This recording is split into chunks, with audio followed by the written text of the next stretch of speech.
ഒരു ചേഞ്ച് വേണ്ട. ഞാനിപ്പോ BJP CPM പോയ എന്ത് ചേഞ്ചാണുള്ളത്? രണ്ടും ഒരുപോലെയല്ലേ. മനുഷ്യൻ 10-20 വർഷക്കാലം ഒരു സ്ഥലത്ത് ഇങ്ങനെ നിൽക്കുമ്പോ നമ്മളൊരു ചേഞ്ച് ആഗ്രഹിക്കൂലേ?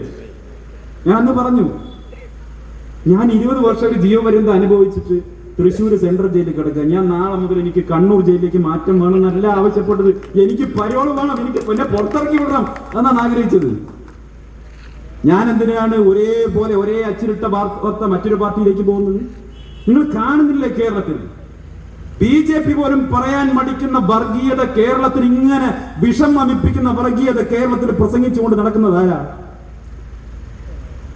ഈ മലപ്പുറം ജില്ലയിലും കോഴിക്കോട് ജില്ലയിലും ഒക്കെ ഉള്ള ആളുകൾ രാവിലെ വ്യായാമം ചെയ്യാൻ പോകുന്ന സമയത്ത് ആ വ്യായാമം ചെയ്യുന്ന ആളുകളുടെ എണ്ണത്തിൽ മുസ്ലിങ്ങളുടെ എണ്ണം കൂടുതലുണ്ട് എന്നുള്ള കാരണം കൊണ്ട് ആ വ്യായാമ മുറ മുഴുവൻ തീവ്രവാദ പരിശീലന ക്യാമ്പാന്ന് പറഞ്ഞതാരാ? യോഗി ആദിത്യനാഥ് അല്ല, ഏതെങ്കിലും വിശ്വ ഹിന്ദു പരിഷത്തുകാരനല്ല, ഏതെങ്കിലും ബജ്രംഗകാരനല്ല.